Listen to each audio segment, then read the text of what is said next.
When I talk to my clients who have just found out that their dogs were diagnosed with hip dysplasia, I hear the word devastated all the time. It's like, I saw the x-rays, I was devastated.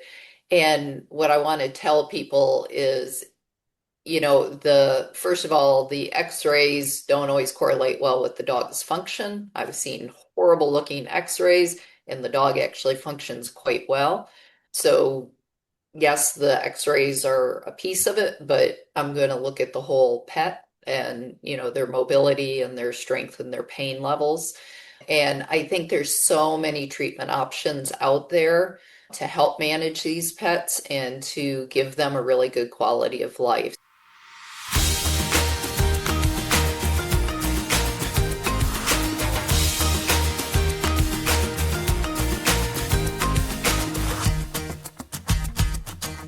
Hi, everyone, and welcome. I'm Sarah MacKeigan. Today, we are having a special live stream on hip dysplasia. I was just telling our guest today that I have a lot of dogs on my caseload right now that have hip dysplasia, and they're young. And I thought, it seems to be, I don't know if it's more prevalent or it's just being detected earlier or what's going on, but thought it would be a good time to talk about it. Please give a warm welcome to Lisa. Yay! Well, thank you for inviting me. I'm excited you said yes. Like I said, I've had a lot of dogs lately. People often think of hip dysplasia as just a senior dog condition where they get some arthritis in their hips and they slow down, but I see it so much in my younger dogs lately. It's definitely been an increase in onset. Almost, you could see it like after COVID, about 3 years after COVID, I started seeing more knees and more hips, and I'm about 3 years old, 3 or 4 years old. So That's really interesting. I wonder if there's some sort of correlation to that they didn't get the exercise early on, or that might be part of it. I was blaming COVID because I went through that period of blaming COVID for everything, but and I was thinking it was a lot of the breeding, but yeah, it definitely might have a lot to do with the exercise component of it because there's also, and we can talk about this today, that myth of if your dog has hip dysplasia, you don't want to do too much with them, you don't want to hurt their hips, and we know, I mean, human studies show longevity is directly correlated to muscle health. So why would it be different in her dogs, right? Um, absolutely. Lisa, as we get started today, I called it my Mel Robbins kind of question. But if folks that are listening right now were to really listen, start to finish, and take it to heart and work on implementing this, how do you think it would benefit their dog's mobility? How would it impact that? I think, so many times when I talk to my clients who have just found out that their dogs were diagnosed with hip dysplasia, I hear the word devastated all the time. It's like, I saw the x-rays, I was devastated. And what I want to tell people is, the first of all, the x-rays don't always correlate well with the dog's function. I've seen horrible looking x-rays, and the dog actually functions quite well. So yes, the x-rays are a piece of it, but I'm going to look at the whole pet and, their mobility and their strength and their pain levels. And I think there's so many treatment options out there to help manage these pets and to give them a really good quality of life. So I think that the message should be, learn what you can so that you know enough things to help manage your pet's hip dysplasia, but know that in the great majority of cases, dogs can actually live a long and healthy life with it. You actually jumped into one of my my questions there. Well, let's before I ask you about the diagnosing of it, can we talk a little bit about what is hip dysplasia and what does it look like in our older dogs and our younger dogs? You have on your website that it's a common orthopedic condition where there is poor congruency or fitting together the ball and socket joint of the hip, and an estimated 15 to 20% of all dogs have it. What does that mean in English for those that are listening? And I have my hips. I brought my hips home from the clinic. Yay. Show This and one tell. We has love. hip dysplasia on this side. Yeah, that's a very lax hip. Yeah, so basically the hip joint is made up of the cup, otherwise known as the acetabulum, which is in the pelvis bone, and then the head of the femur, which is the ball, and that's on the thigh bone. So in a normal hip, we want a very good, smooth fit. So that's that congruency portion that I was talking about. So on an x-ray, you want to see like a nice round ball and then a nice round cup and just a very thin line in between those two. You also want about 50% coverage of the hip by the cup, and that prevents the hip from popping up and out of the hip socket. So So, when you say 50% coverage, do you mean like of the circumference available at the top? yeah, so if you took the ball of the hip and you basically think about the whole circle of it, at least about 50% of it should be covered by that acetabulum or by that cup, At and all times? especially up over the top. Yes. Can you talk about why that's important a little bit? Up Because over the top. when dogs weight bear, when they're on their four legs, their hips are in that position that you have on your model. So their upward force from the ground is going to have a tendency to push that ball up into the top of the acetabulum. So you can imagine if there's not enough of a rim on the top, that will allow that hip to pop up and out of the socket. And is that the most common problem? Do you know, is there research on that?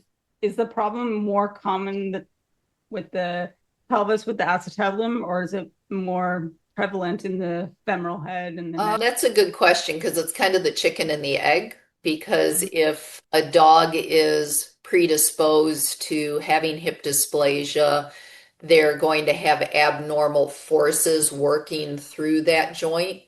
And as a puppy, they're still forming, their skeleton is still maturing. So if you have these abnormal forces, your body is going to respond to those abnormal forces and possibly grow incorrectly or incompletely.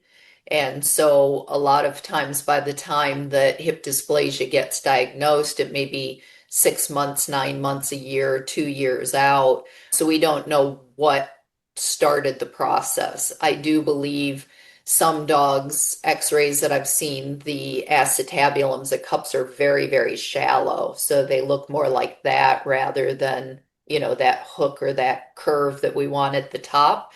So I think in those cases, for whatever reason, the acetabulum, the cup is the problem, and Mhm. there's not enough to catch that top part of the ball of the femur.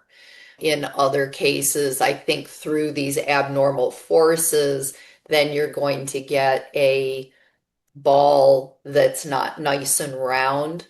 You're going to get some flattening or some angularity. So then you can imagine as it's swiveling and moving in Mhm. that joint, it's not going to roll and slide smoothly.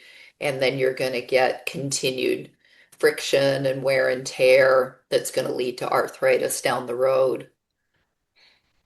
And is that what you mean by abnormal forces? Like if the femoral head is kind of flattened out, then just the ground reaction force pushing up through that way, just because of the shape itself is different? Yeah, it could be that. There's also some research out there. The one thing I didn't mention is there's also a ligament called the round ligament that goes from the front side, I guess you would call it, of the head of the femur, and it connects It into the can be. middle. Yeah, and it connects into the middle of the socket of the cup, the acetabulum. And so there is a little bit of an actual attachment through that ligament between the bones. Okay. So there is some theories out there that in some cases, did the puppies have, a young puppy have some sort of trauma either during birth or in the whelping box or, early on in life that causes that ligament to be a little bit loose. And then that also would allow that laxity or that looseness through the whole joint.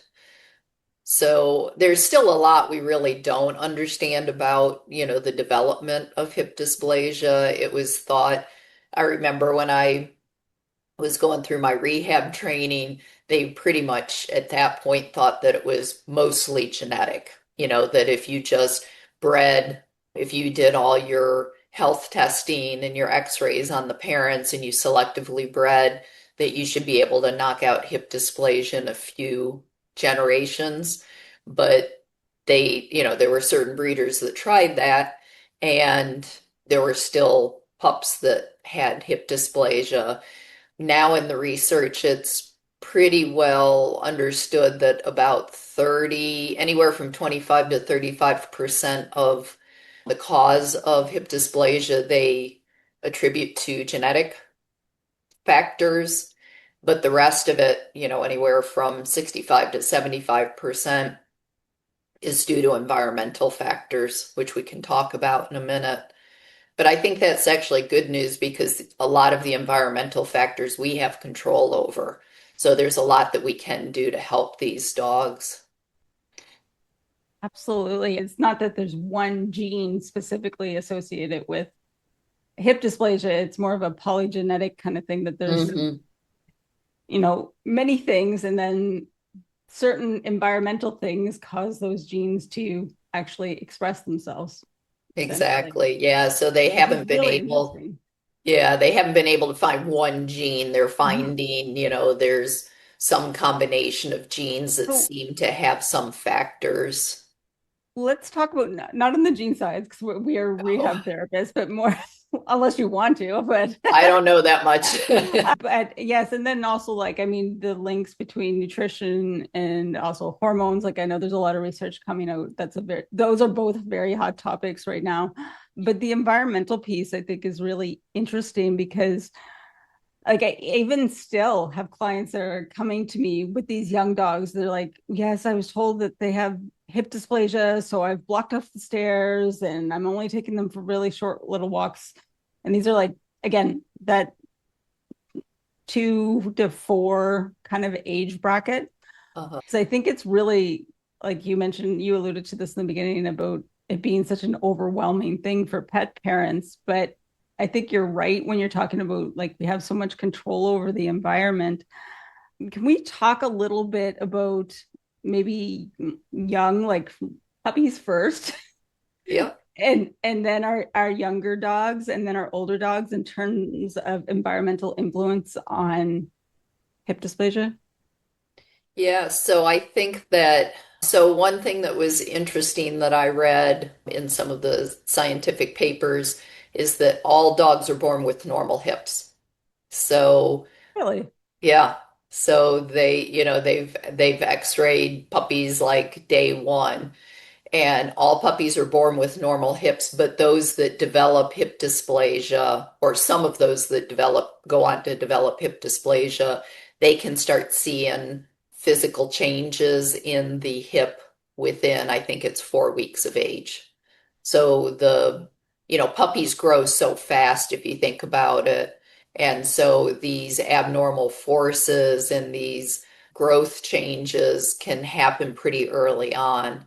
I think the other challenge of getting them diagnosed very early is that, puppies are all kind of floppy and they're uncoordinated. And so it's really hard to try to assess their gait and see, are they just being puppies or are they moving abnormally because of dysplastic changes in their hips? So I think probably about the youngest that I've ever seen any of my clients' dogs diagnosed was at about 6 months, 5, 6 months of age. But they could have had, radiographic or X-ray changes prior to that, but Right. they just don't pick up, the symptoms in time.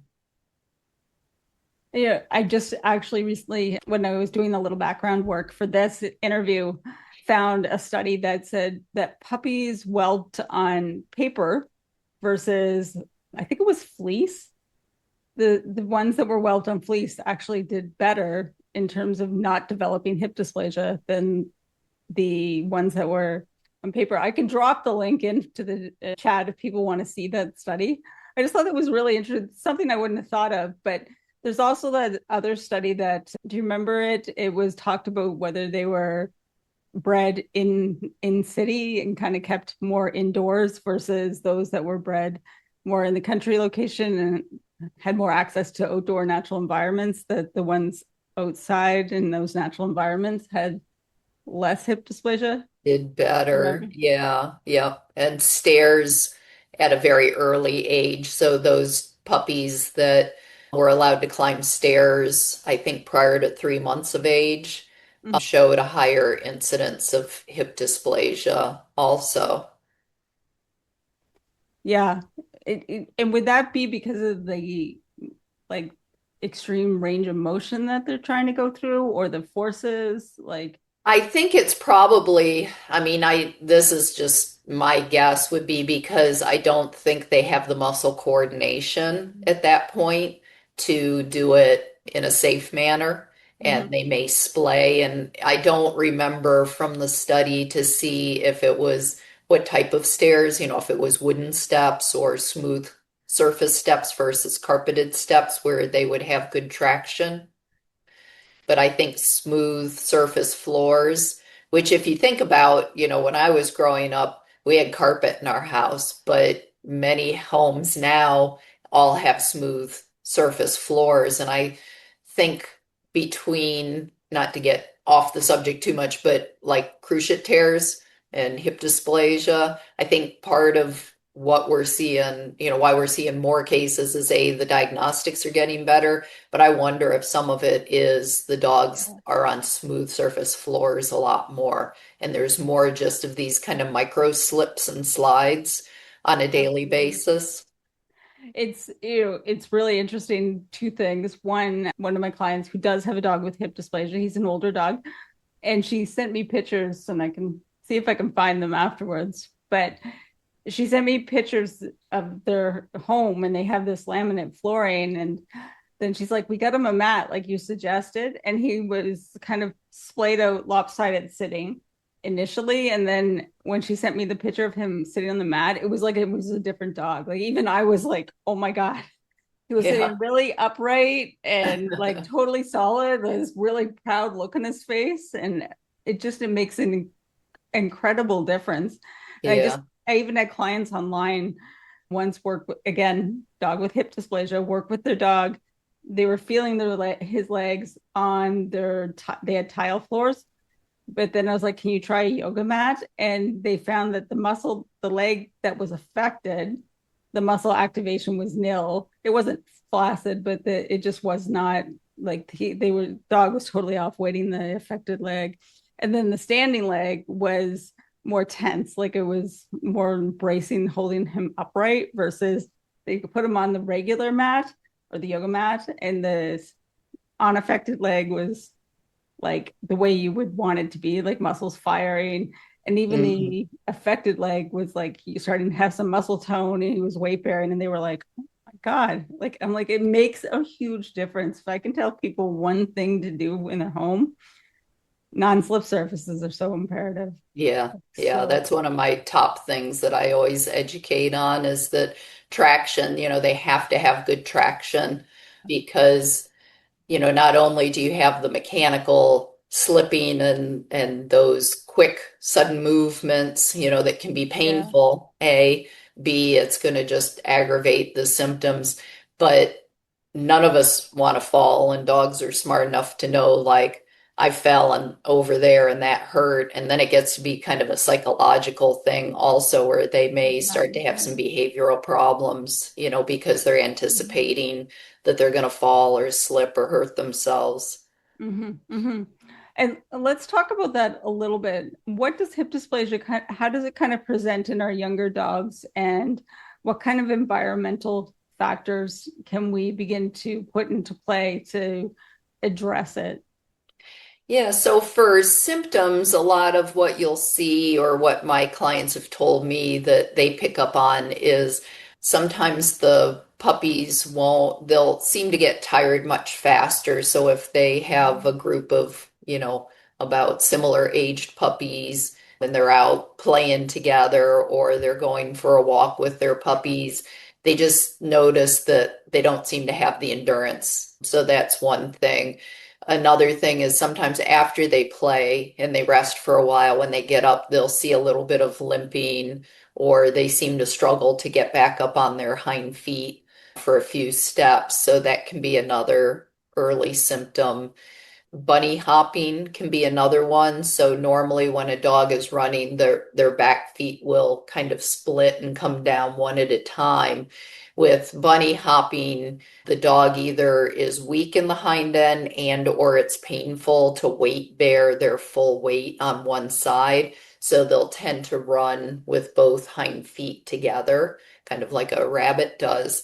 And so that's why they call it bunny hopping. You may see that with them going up the stairs too. They may pop both back legs up the stairs together instead of one at a time. So those are probably the Did more you send me a common. video with the bunny hopping? Pardon? Did you send me a video with the bunny hopping? I think you did. I don't believe so, but I can try to drop one in the comments afterwards too. I know where there is one, but I would have to go find it. Okay. You did send me a video of a dog that I haven't opened it yet because he's black. He's on the trail before and after.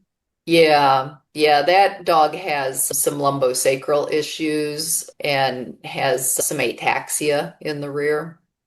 So we Okay. can We'll talk look at about that that down after. the road when we Yeah. talk about like other diagnostics. And as far as environment goes, again, younger dogs, what kind of things are you educating your clients to be doing when their dogs are, if you have a dog that is diagnosed with hip dysplasia while they're young, it can be kind of an not kind of, it is an overwhelming amount of information to get because you picture their entire life as like having this Mhm. severe arthritis and being debilitated.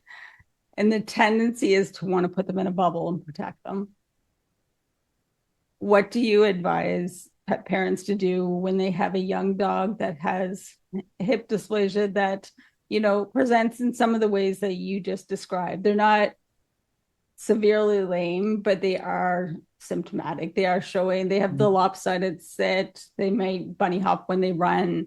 Sometimes they hesitate on the stairs. Maybe they get a little irritable with other dogs. Yeah. What kind of things would you recommend to them? The first thing we want to focus on is pain management. So if they are symptomatic, we definitely want them comfortable. So I have them speak with their veterinarian about what supplements and or medications to be on, just to have their baseline be as good as possible. And then if they have certain breakthrough pain, maybe then they have medications on board from their vet, to help manage those. I think number two would be their weight and their nutrition. So make sure that, they speak with their vet about, a proper, especially these large and giant breed dogs, they have different nutritional requirements, so making sure that they're on a correct food for their breed and their age, and that they're not getting overnutrition, that they're a lean, healthy, I call it. So they shouldn't have the real round puppy belly after about 12 weeks of age, and just making sure that they're growing appropriately, they're getting the nutrition they need to grow, but that they're not carrying excess weight on their frame. Then I talk about their environment, making sure that they have good traction floors, whether it's rug runners, yoga mats, the toe grips, or booties, whatever combination of products that, will work for them and their situation.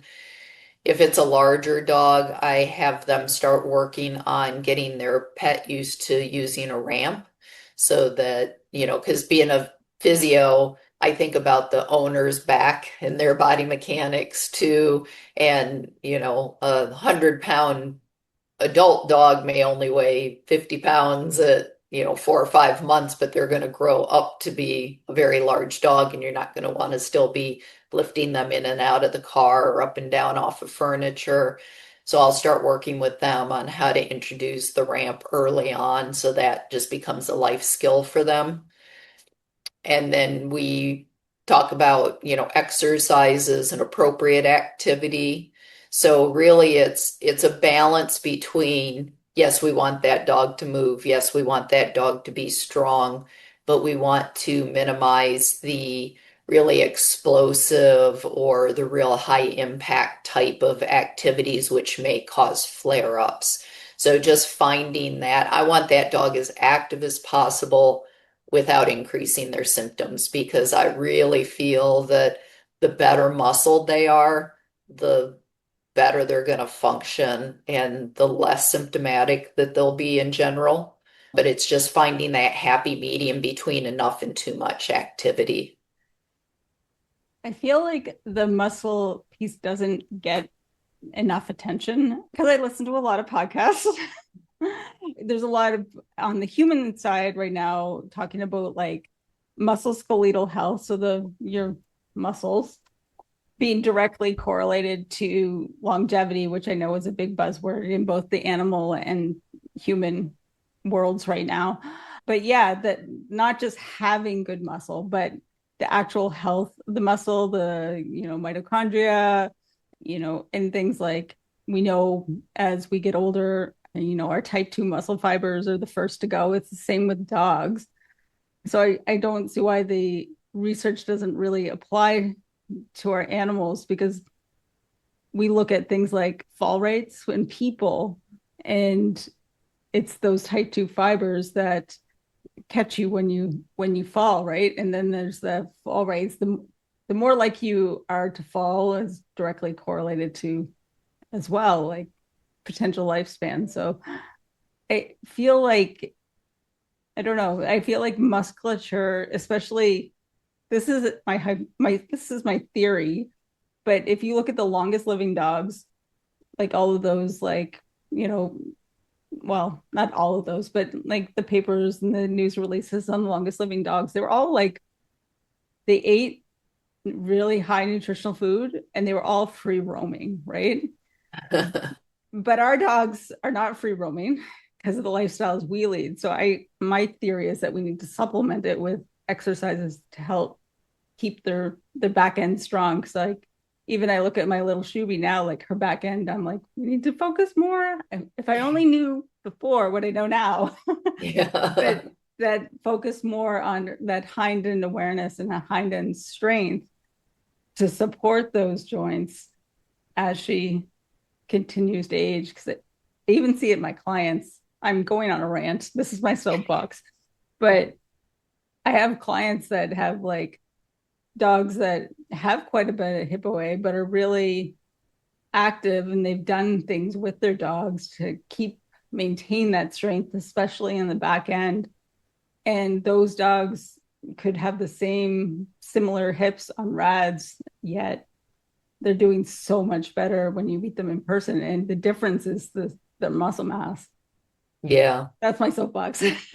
No, I agree with that. I see a lot of agility dogs and the retired agility dogs that are 14 years old and they're still Mhm. moving quite well. And I think a lot of that has to do with how fit they've been their whole life, and that they Yeah. maintained a good weight, a healthy lean weight, and that they maintain their muscle mass. And I have a client right now who he's probably 3 now, but he was diagnosed a little over a year ago. So he was between 18 months and 2 years old, a border Mhm. collie with mild hip dysplasia on the right. So she came to me and she said, oh, we're probably going to have to take him out of agility. And I said, not necessarily, because I feel like if he can do it symptom free or not any worse in terms of his symptomology, Mm-hmm. the importance of having good muscle is probably what's going to help him function better longer. And so when she first saw me, he definitely had a muscle imbalance side to side. He's just one side hip dysplastic. So I said, we're gonna, cut back on your agility training for right now and really, really focus on targeted strengthening and get that muscle balance back. And then he had some decreased hip extension range of motion. So we worked on that. The owner was very, very diligent. So I saw him back in a few weeks, and over the course of probably about 3 months, he gained much better symmetry and he showed full pain-free extension. So then I said, okay, let's start back and, try some agility with him and see. And he's been competing for over a year and he's doing great. So it's, you don't not it all depends on the dog and how they can function, but I don't automatically say, well, you're never going to be able to do that. If they can do it and do it without increased symptoms, Mm-hmm.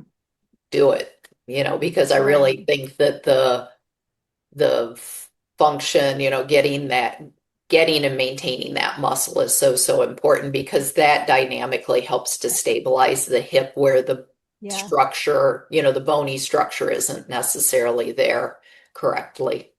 Which kind of the bony structure? So bony structure. I did dislocate his hip. Can you tell people a little bit on what we're focusing on in terms of our exercise? Like which sort of big muscle groups are we focusing on with our Yeah, so dog? I think one of the most important groups is the gluteal muscles, which lay over the top of the pelvis, and they help to extend or move that hip back. So if you think about them going up the stairs, jumping up, into a car, going up a hill, driving themselves forward, they're really using their gluteals to perform those motions. And I think in a lot of cases, those muscles get compromised, they get weak. And then Mm-hmm. what happens is we tend to see the hip adductors, which are on the inside of the thigh, kind of in our groin area, and those and the pectineus, which is a little tiny muscle way up Mm-hmm. in the groin area of the dog and us, tends to overwork because those muscles help to kind of suck that ball into the cup. The So pectineus when does. the gluteal muscles aren't working, then these other muscles are overworking, and then you get this muscular imbalance in the hip.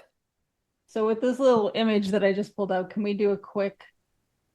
It's probably not the best image, but here, maybe this guy will be, even though he's talking about his sartorius. You were talking about the glutes Yep. So the glutes go up over, yep, up in over this the top of the area. pelvis in the back. And then we can't really see the adductors, but they're, Yeah, they're on the inside. and then way up high on the inside Hmm. would be your pectineus. That And of one course, is quite, it gets quite tender if dogs have hip dysplasia, I find. yeah, because those are, the gluteals, just like in us, are very large muscles and they're very powerful muscles. So those are the ones that should be working most of the time and taking the brunt of the stress. But if those are weak, then you're going to get these smaller muscles trying to take up the slack, but they just really weren't designed Not their to job. function, yeah, to function that way. So then they get irritated and overworked and angry. I just had a physio school flashback when you started talking about that.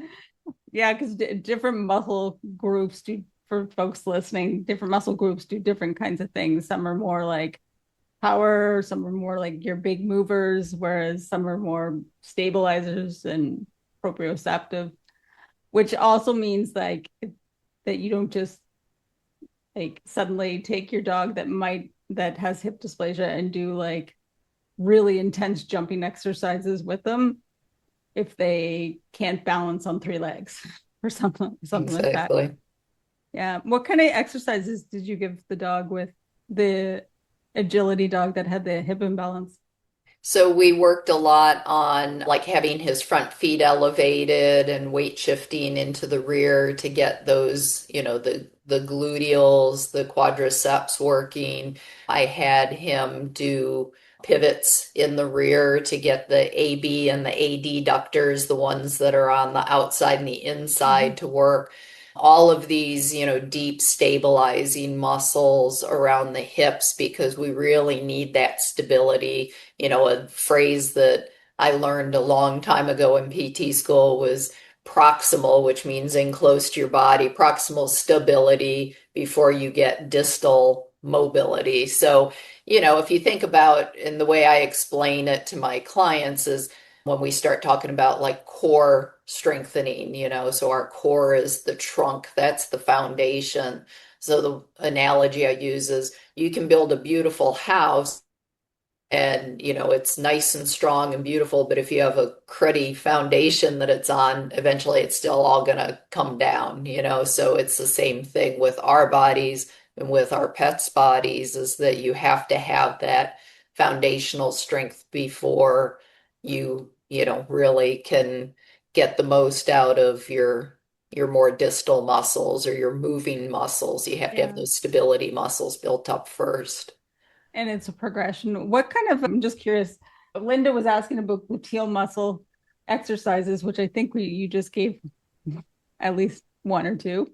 Yeah. But for something like a pivot, if let's say there's a little bit of reduced abduction, so like going to the side from the hip dysplasia, what are you looking for in terms of setting that up, and how much are you telling people to do it? So, I mean, it depends on the dog, but I may start with something as simple as putting a PVC pole on the floor or a broomstick handle and just ask them to ask their dog to step over it one Sideways. way, sideways, and That's then hard. over the other way. But you start with something teeny tiny, that Yeah. they can just step over, or maybe it's just putting them in a hallway sideways, and then you're just putting some space pressure on them, and Yeah. you're just asking them to sidestep one step away from you. It may even be, a tiny little curb or, a sidewalk and just having them sidestep up onto it and back down. So you're trying to meet them where they can do it without pain and do it correctly. So a lot of it is making sure that you want good quality movement too, not sloppy. Mm-hmm. Mm-hmm. It's not necessarily like when we go to the gym and we're like trying to push so hard right up to like maximum reps. It's not, I always go bananas when I see that anyway, but it's about getting that quality of movement so that we're not programming them with the wrong kind of input, and causing them Exactly. pain while they're doing it, because then they're not going to fire those muscles while they're doing it. Now, I wanted to talk about the K9 HipLign before we get into our senior dogs, because I think this all kind of comes together and we can talk. I feel like we could talk about this forever because there's just so much to cover. But what is this thing that we've talked about before? But I want you to talk a little bit about the K9 HipLign and what it is. I'm going to pull up your website and how it helps dogs. Let's start with younger dogs in terms of strengthening and why it matters. And then we'll get into some senior dog stuff as well. And then we also have a special surprise for folks. You got to stick around to the end. And we're definitely probably going to go over an hour because it's 10 to right now. Have to talk really fast. Yes. And yes, Dee is saying, let's talk about non agility dogs and weekend runners, Lisa. So let's cover a little bit about the K9 HipLign, and then we'll put it into not your non-sporting dogs, just a younger dog and then an older dog, and how we can put together, how people would put together a plan for those dogs. Does that sound okay? Yep, absolutely. All right. So I have I have one here and I have my trusty sidekick Beau to demonstrate it. So the Pose. K9 HipLign is basically a stretchy garment that's designed to be a therapeutic garment for dogs with, we designed it originally primarily for hip dysplasia, but we're finding that it helps in other cases where there is hind end weakness or a little bit of what we call ataxia, where they have that kind of wobbly gait in the rear. So the way, my thought process works with hip dysplasia is I really want maximal range of motion, pain-free range of motion. I want strength around that hip joint. And I also saw a lot of dogs with hip dysplasia have poor posture because they get into these compensatory gait patterns. Mm. So like you said, I tend to MacGyver. That was actually my nickname when I worked at one of the vet clinics because they'd be like, uh-oh, she's thinking, And I'm like, get me an ace wrap, some rubber bands. Yep. So there just wasn't anything out on the market to, I would use ACE wraps to try to enhance what we call proprioception or the dog's body awareness to try to get a better posture. Because again, if you don't have a correct foundation to work from, you're not going to generate the correct force and the correct muscle memory in these other muscles that you wanted. So that's kind of how this all came about was that I wanted something that wasn't a brace, that didn't restrict motion, but it worked with the dog's motion to try to promote a better posture and be an easy way for an owner to have something at home to do as part of their program. And there's a lot of people that don't have access to rehab therapists. So this would at least be something that they could put on their dog. They could go for a walk and make it a little bit more therapeutic and a little bit more targeted for strength. Mhm. So how it works is, let me grab Beau. So this is Beau. So it basically, there's a hole here for their head. So it's just going to slip on over their head. And then you just drape it over their back. What's the material made out of, Lisa? It's kind of a spandex type material, so it's a very stretchy, form-fitting material. So that's part of that proprioceptive input because it's kind of like having a leotard or a pair of leggings or something on that, it gives you that kind of awareness of your body and helps to kind of connect the front end with the back end. We also have this soft foam material because we were finding that we need it to stay in place because the elastic straps are, targeted to go over the hips. And so as the dog moves, we need that garment to stay in place. So you basically wrap the leg wraps around both sides.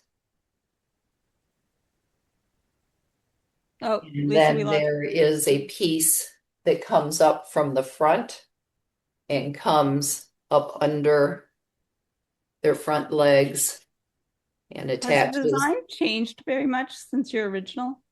It's changed slightly. This is a different color fabric than the original kind of tan color. Mhm. We've made maybe some few cosmetic changes, but not really anything substantial. Okay. Yep. And then there's two sets of elastic straps. So two that come up from the back of the dog, and then two that come up from the belly side or the chest side of the dog. So what So is the purpose of the straps on the top? pardon? The purpose of the straps on the top? Yeah, so the idea is we are trying to, so the top ones attach first and they come in a crisscross, and I'll show you from the top in just a second. So they cross across. So the idea is as the dog walks or as the dog moves, you're going to tension these elastic straps. So it's Mhm. like us working against TheraBand. So they're going to get a light resistance. So every time they go into extension, which is what those gluteals do, they're working against a little bit of tension on the elastic straps. Can you just show folks the direction extension would be in case they don't know what hip Yeah, extension he doesn't move. He's pretty stiff, but it's like the is? back Stop. leg going back towards the tail. Thank So you. you can imagine as he does that, that's going to put more tension on this elastic strap. Okay. So the reason that we added the belly straps or the straps from the chest end was, you know, how we talked before that we don't want that hip to pop up out of the socket. So if you have just the tension across the top, that's going to tend to have a net upward force on the hip. So what we Right. did was we have a counterbalanced strap coming from underneath so that that helps to minimize that upward force. Ah, So that's why we added the ones on the belly side so Ellie. that you're actually getting a balanced just Mhm. force, you know, for against extension. And do you have those attached intentionally? Like, would it be more or less over the hip bone, the greater trochanter, or where Yeah, yep. So you want it over, yep, right over the greater trochanter. looking for my little dog? So it'd be like on the side. Yep. And you can also walk them backwards in it too, you know, so that, So now that it's on him again, because the other thing I'm also thinking of is like there'd be a little bit of stimulus just of the abdominal muscles as well because of the straps that go across the abdomen, yep, which do not crisscross. no. Can you do it now that you've got it all on him? Can you explain quickly again just what each piece does for the folks listening now that they can kind of see the whole thing? And I can pull it up some of those videos that you provided as well. Yeah, so the whole garment itself just helps to kind of make them think a little bit more about their body as a whole. And I think it Mhm. helps to just kind of connect the front end with the back end because the garment does, you know, it's one piece basically and encompasses the whole trunk and over the pelvis. So there's the proprioceptive piece there like you said, we're getting a little bit of stimulus through the abdominals. So that's going to tend to take out some of that sway back that sometimes you see in these dogs, either with hip dysplasia or they've just gotten weak through their spine and through their hind end. And the gravity's tending to make them look like an old sway back horse. And then the positioning of the straps is such that as they walk and as they extend their legs behind, you're going to get some tension on the elastic straps. And over time, with regular use, that will help build muscle strength. And that's one of the things that I actually quite loved about it because as we talked about, people are going to get overwhelmed. And I just found with this garment that like you could you kind of get a two for one. Like, I'm like going for a walk by itself doesn't necessarily cut it, but when you add this to it, it starts to get a lot closer without Yeah. having to take extra time other than putting it on and off and that kind of thing. What if dogs that are like heat sensitive, like laryngeal paralysis? Is that much of a problem or? One of the reasons, so we manufacture this in this gray, silver gray color, and then we have it in black also. So we do have, like, I live in Georgia and it's like 75 degrees today. So, and it gets into the 90s on a regular basis in the summer. And we have people, we have customers all over. And so we were sensitive to that. So usually what we'll recommend is if they are in a hot climate to pick one of the lighter color garments just so that you're not getting that absorption Okay. of the heat through the dark material. But it's also a very lightweight, breathable fabric. And we only put the that white lining in the rear and in the front just to anchor the garment. So like you can see in the middle, it's just Right. the Okay. very thin material. So Can you guys still I know somebody was asking about if a dog had any deformities. You can still modify these because you're manufacturing them yourself, right? yeah, If somebody has a deformity. we have four sizes, so they fit basically from about like a miniature Australian Shepherd, maybe 18, 20 pounds up through about, I think the biggest dog we have in one is about 140 pounds. But obviously, even dogs that will be, they may fit. So we asked for four different measurements. One is around the neck, one is around the chest, one is the length from like their shoulder blade to the base of their tail, and one is their thigh. So if we get a dog that maybe fits three of the four in one size, but they fall outside on one of the measurements, I usually ask them to just contact us and we can help guide them on what size to Mm-hmm. order. And we do have a seamstress on staff that can make alterations. So if we need to extend the length, for instance, we can put a panel in, or if we need to short, like say they have a very deep chest, we have like Velcro in extenders, for the Right. chest and for the leg Oh, wraps. cool. Okay. So we can fit, we're I'm getting much better at fitting pretty much anything from about 18, 20 pounds up to like 145, 150 Maybe I'll pounds. try one with little Shuby. Shuby's about 36 pounds. I don't know how she's little She though. would She's probably pretty be, this is a size two, so she would probably fit in that because my boy is about, he's the cattle dog that you saw on the website, so he's about 40 pounds or so.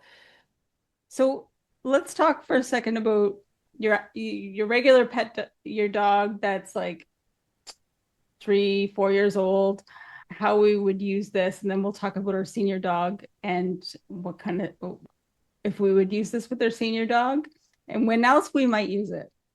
Yeah.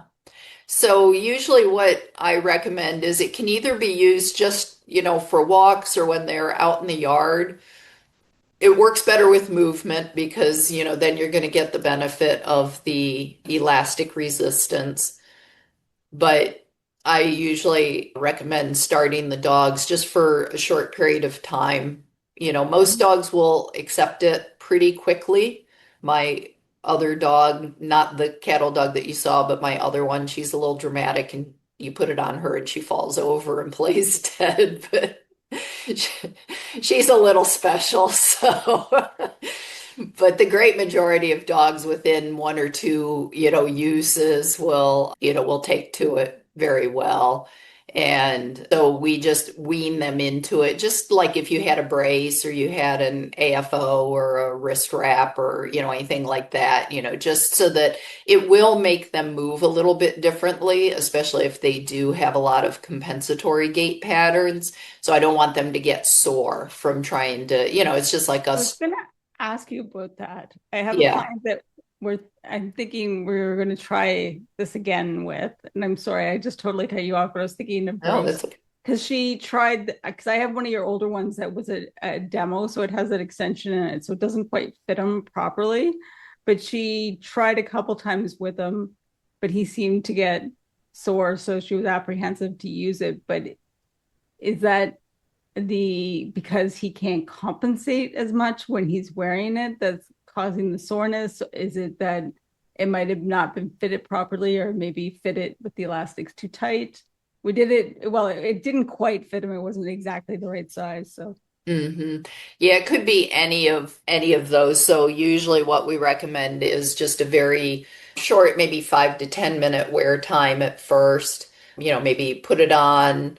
If they tend to be very sensitive to wearing things, I usually pair it with eating or something fun, so that they start to associate with good things.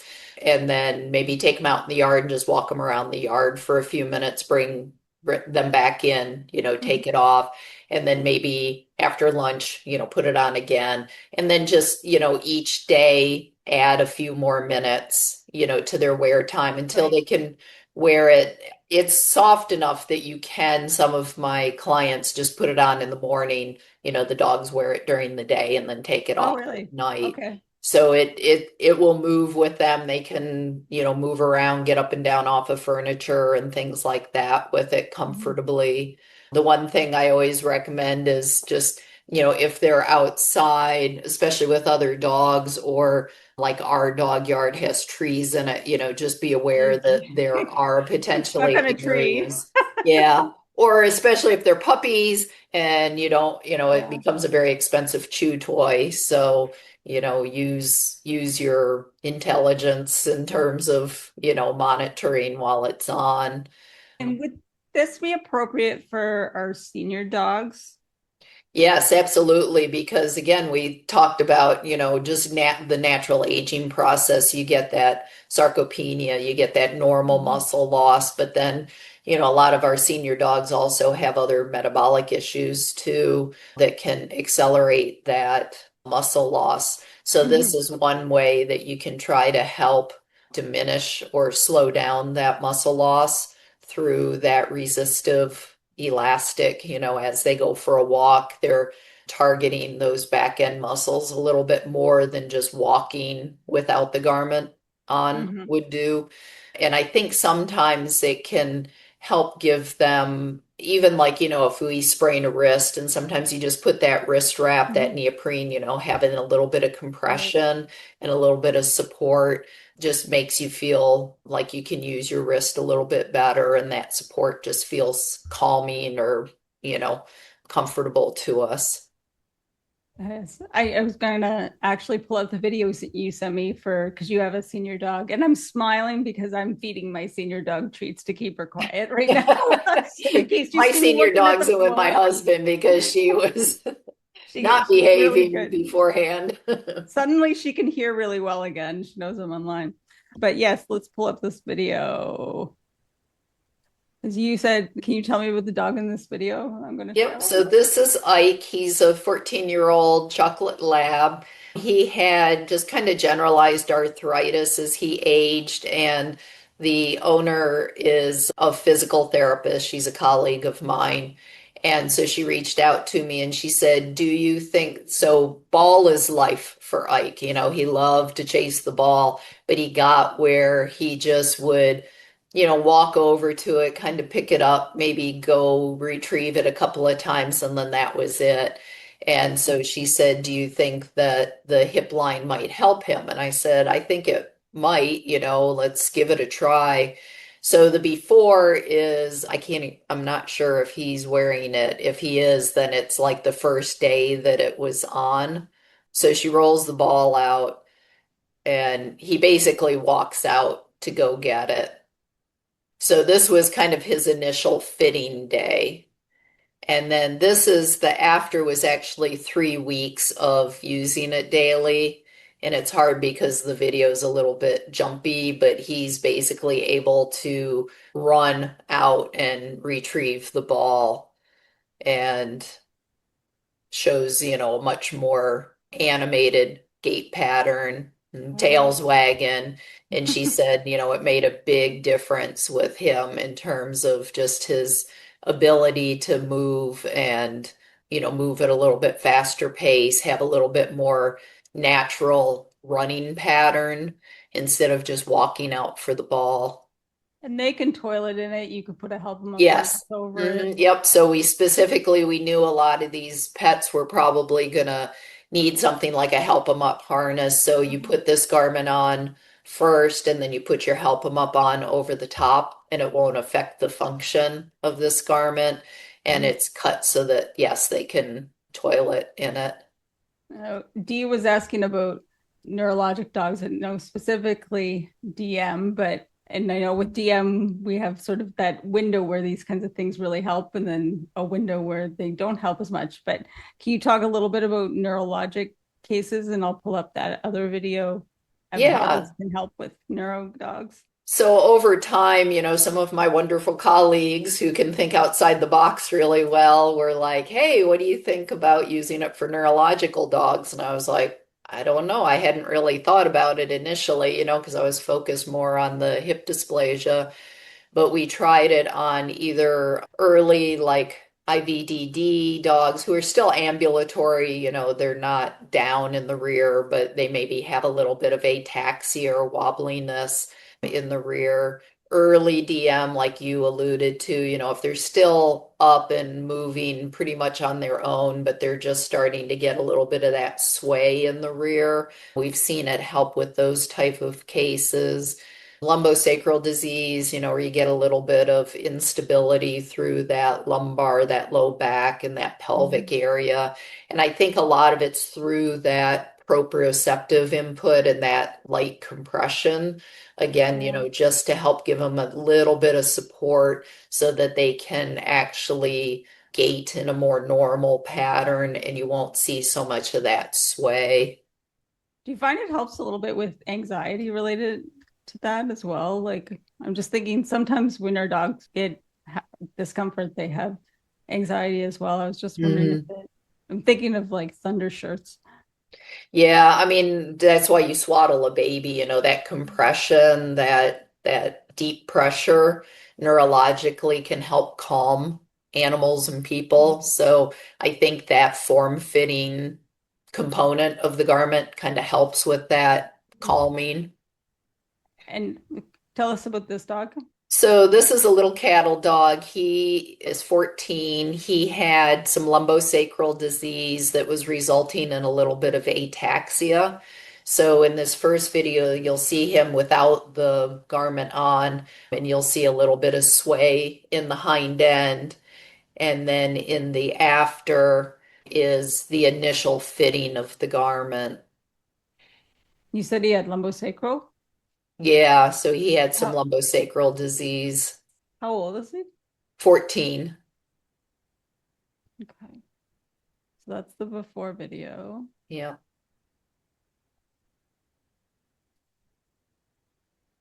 So it's a little hard to see because it's kind of jumpy, but so then this was right after they put the garment on, and you'll see near the end he actually runs to jump up. So his big thing was frisbee. He loved to catch the frisbee. And at the very end of the video, you'll see him kind of run over and then he actually hops up for it. And they said that's the first time he had tried to actually kind of jump up off of his back legs to go for the frisbee in quite a while. So you're going to see some potential Hmm. changes right away with the gait, not always. Hmm. But you're also going to, that muscle build that we talked about happens over a period of time, so you have to, just like going to the gym, you can't like go work out once and you're like, oh, look at my muscles, You read my mind. I Yeah. was just going to say that it's important that people realize that it's not like you take a pill and you fix something, right? And Right. taking a pill doesn't work like that anyway. We just don't have pain. We still have the problem, just not the pain associated with it. But I think it's like sometimes I think when we go back to the pain example, when we introduce something like this, we go from a dog that is not very mobile to like a Ferrari. And then we're like, and then the dog gets sore again. And we're like, why is he sore again? Realizing that it has to build. Yes, absolutely. So sometimes I'll tell people, when you initially put it on, I think you are getting some of those proprioceptive changes right away. So sometimes you won't see much difference. The dog, sometimes they look like they're walking worse because if they're sensitive to having that garment on initially, they may walk a little more stiffly or Mhm. kind of like they've got their pants hiked way up like an old man or something. Now, would you use this dog? I'm thinking of a client that I have that her dog had a total hip replacement September. And, he does have pretty bad hip dysplasia in the other hip, but the first hip that he had surgery on was not good. Would something like this be appropriate for him or a dog that had like an FHO? Yeah, absolutely. So I think with, so to speak to the total hip, we have to think about the other hip also. So especially early on, when your surgery hip is healing, it's going to probably put a little more stress on the unfixed hip. Mhm. So you can use it as soon as the sutures are out post-operatively for short periods Really? of time to, again, just to help to stabilize, to help give a little bit of support over the That would be a non-surgical side. really interesting study as well. Oh, there's so many studies I want to do. Um, And and then in terms of the FHO, actually, the other video that I sent you was of a dog who's 4 weeks out of an FHO. So we know that a can lot you of tell time. people what an FHO is? Yeah, so that's a femoral head ostectomy, which basically means they take the ball of the hip off. They just cut the ball off so that you basically have no bony joint there. So it takes away the pain because the bone surfaces aren't rubbing on each other. But you also take away a lot of the stability of the hip joint. So then it's up to the joint capsule and all the muscles to provide the stability. So you'll see this dog as she comes down, you'll see her kind of skip. Oh, this is actually after the garment's on. So I think, so Um, this is the after, and there should be a clip. just a second. Wonder if I have two afters. Just a second. There should be one where she's walking down without the garment on. But anyway, so 4 weeks after, she Oh, was okay. still kind of skipping every once in a while on that surgery leg because she just didn't have the strength to be able to. So you can see right there, she kind of hop skips.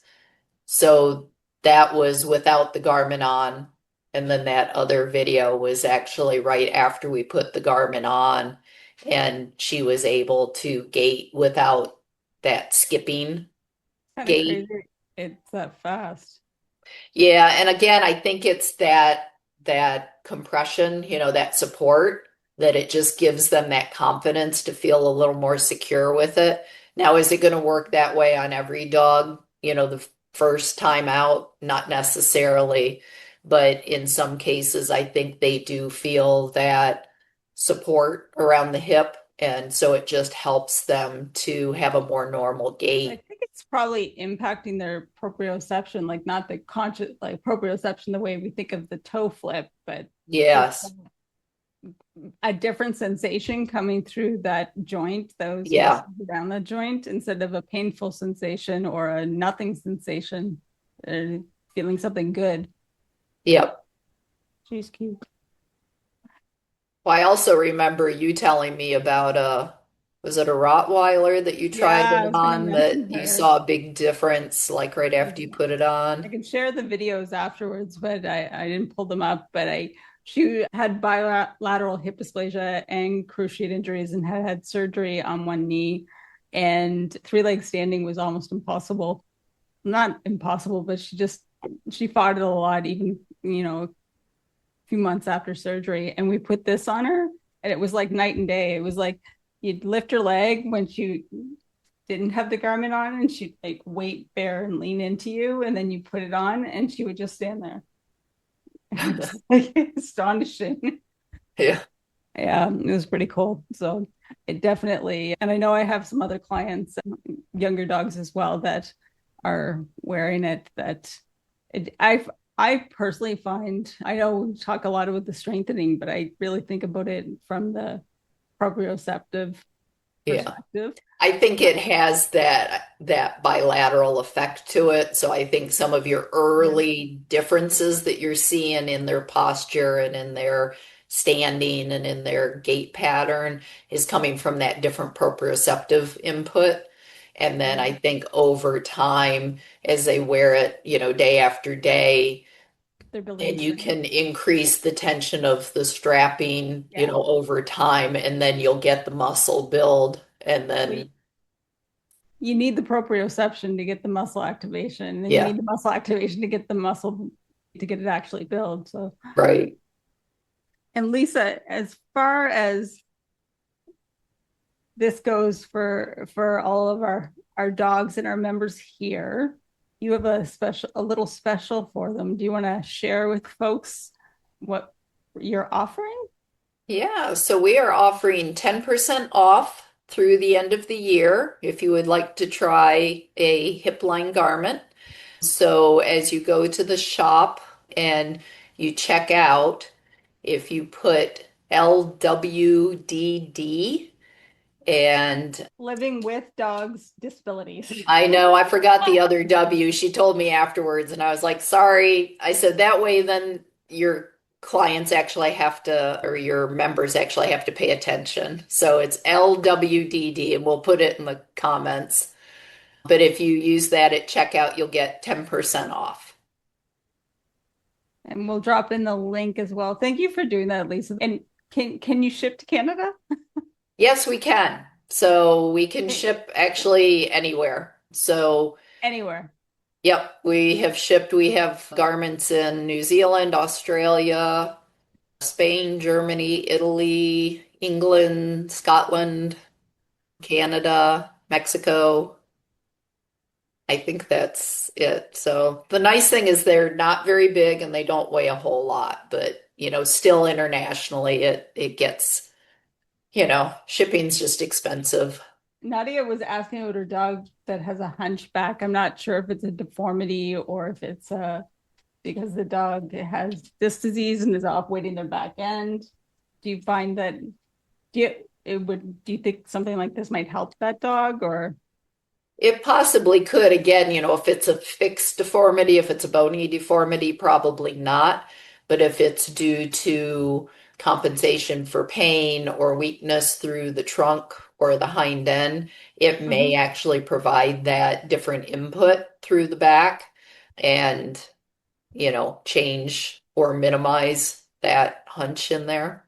I have seen it work, with like early disc dogs that kind of have a little bit of that hump.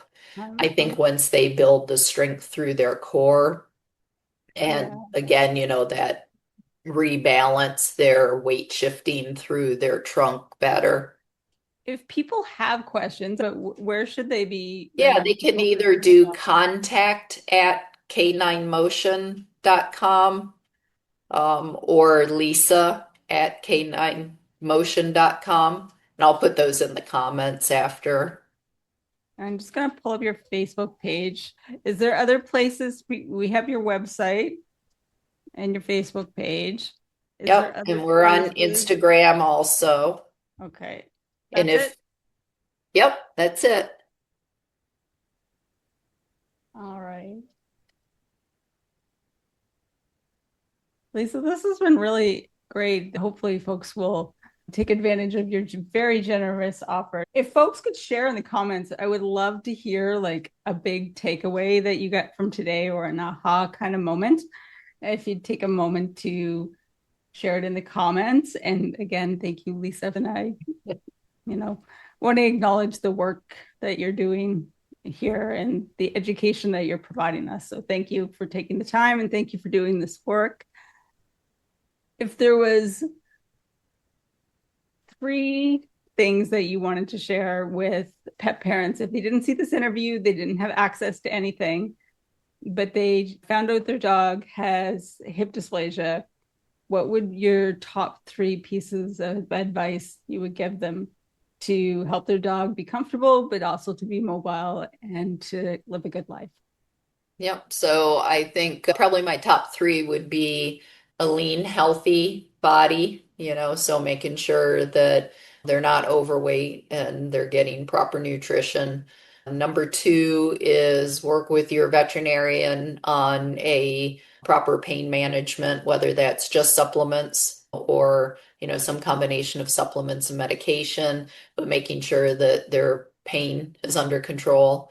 And number three is regular moderate exercise, but avoid, the really high impact or explosive activities that can cause flare-ups or maybe a different way to say it is keep them as active as possible without flaring up their symptoms, because I think movement and muscle strength and stuff is so important for these dogs to keep their function. Well, there you have it, folks. Nutrition, pain management, and movement is medicine. Thank you, Lisa. It's been awesome to have you back. And thank you, Beau, for joining us.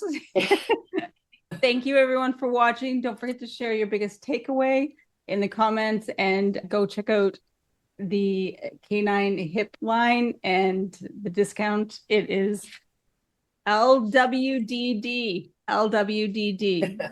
Thank you, everyone, for watching. Thank you, Lisa. And until next time. Bye. Bye, everyone. Oh, yeah. One more thing. This podcast is meant to be educational, to hopefully entertain you a little bit and help you feel empowered to help your dog and advocate for your dog. It is not intended in any way to replace any medical advice that you're given by your veterinarian, your rehab therapist, or another qualified professional.